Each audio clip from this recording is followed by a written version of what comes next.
هبي أنصار الهدى.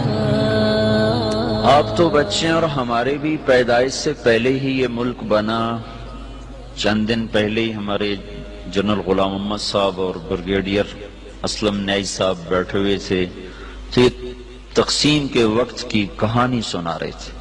تو تھوڑی دیر کے بعد میں نہیں سن سکا، مجھے لگا جیسے میرا دل پھٹ جائے گا. ایسی انہوں نے کہانیاں سنائی. یہ دنیا میں واحد ملک ہے جس کے بنیاد میں گارا اور سیمنٹ نہیں ہے بلکہ 6 لاکھ انسانوں کی ہڈیاں ہیں جس پر اس ملک کو بنایا گیا ہے. ہم تو لوکل لوگ ہیں، مہاجر نہیں ہیں، لہذا ہم نے وہ قربانی نہ دیکھی نہ چکھی. میرے والد صاحب کے ایک دوست تھے، وہ مہاجر تھے جالندھر کے. وہ کبھی کبھی ہمارے ڈیرے میں آیا کرتے تھے، بات کرتے تھے. تو ایک دن میں بھی بیٹھا تھا اور وہ یہ بات کر رہے تھے کہ جالندھر سے میرا جب ہم نکلے ہیں پارٹیشن پر تو میرا سارا خاندان کٹ گیا، اکیلی جان لے کر نکلا. اور تھوڑی چھوٹی سی عمر بھی زیادہ نہیں تھی. تو دن میں چھپتا تھا کماد کے کھیت میں. اگست میں کماد اچھا خاصا بڑا ہو جاتا ہے. اور رات کو پھر میں سفر کرتا تھا اور مجھے کچھ پتہ نہیں میں کہاں جا رہا ہوں، میری کیا منزل ہے. مجھے صرف ایک فکر تھا کہ میں سکھوں کی تلوار سے بچ جاؤں. لہذا چلتے چلتے چلتے دریائے ستلج پہ پہنچ گیا. دریائے ستلج اس وقت میں جیتا جاگتا دریا تھا. اب تو وہ سو گیا بیچارہ کب کا.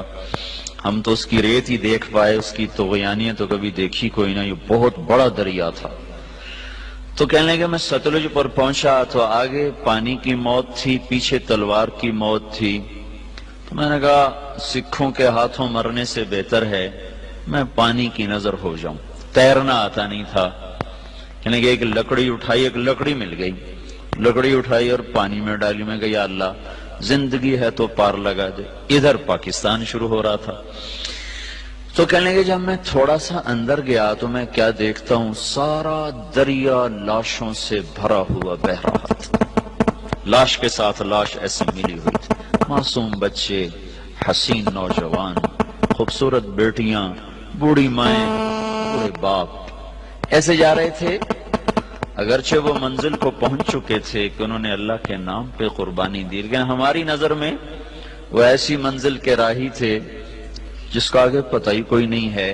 ستلج کی لہریں ان کا کفن بن رہی تھیں اور ستلج کی تہ ان کی قبر بن رہی تھی.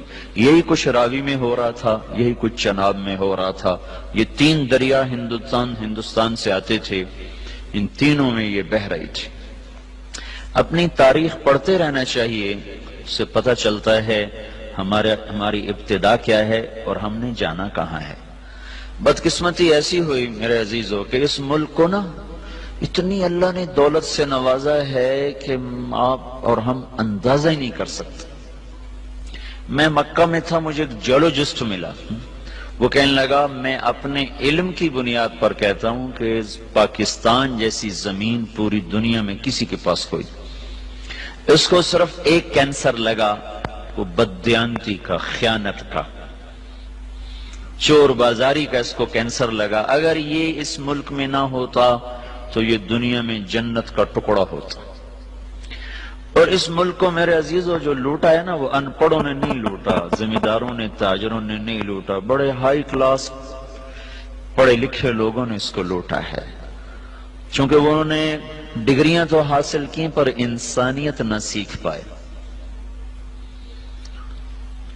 تو اتنی بڑی قربانیاں ہوئیں اور ہم تو میرے عزیزو کانٹے ہی چننے والے رہ گئے. بہار دیکھی نہیں اس ملک نے. چند مخلص لوگ نہ ہوتے تو اب تک یہ ملک بک چکا ہوتا یا ہندوستان کے قبضے میں جا چکا ہوتا. کہیں کہیں چراغ اب بھی جل رہے ہیں جن کی وجہ سے تھوڑی تھوڑی روشنی ہے اور یہ قافلہ دھیمے دھیمے دھیرے دھیرے وہ رواں دواں ہے. اگر وہ بھی نہ ہوتے تو اس ملک کو تباہ ہونے میں کوئی کسر باقی نہ چھوڑی تھی بددیانت ٹولے نے. اور ہائے ہائے ضمیر فروش ٹولے. اور بدقسمتی یہ ہے کہ وہ سارا انہی اسکولوں کالجوں سے نکلا ہوا ہے، وہ دیہاتوں سے نہیں. هبي أنصار الهدى